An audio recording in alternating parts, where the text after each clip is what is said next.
Residents of Flint, Michigan went to the state capitol in Lansing today to protest tonight's State of the State address by Governor Rick Snyder.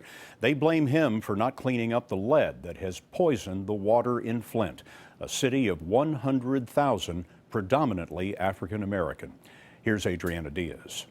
What do we want? We want! When do we want it? Now! Governor Snyder's address will have to compete with this. Flint's come to get you, Snidey.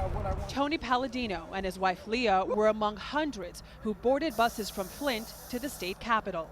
We are all affected and infected by this, and they need to pay for this. It all started back in April 2014, when Flint switched from Detroit water to water from the Flint River to save money.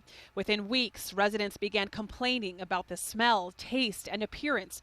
A year later, the city found slightly elevated lead levels in the water, but said there was no cause for alarm. Then in September, a group of doctors found that the number of children with dangerous lead levels had doubled.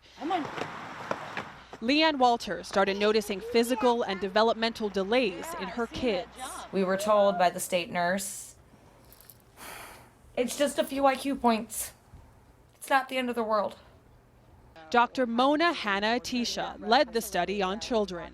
When you first saw the results of your study, right, what went through your mind? I think my jaw just dropped.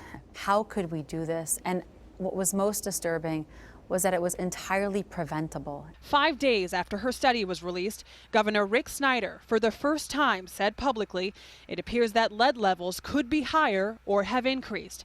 A week later, he called for Flint to go back to Detroit's water system.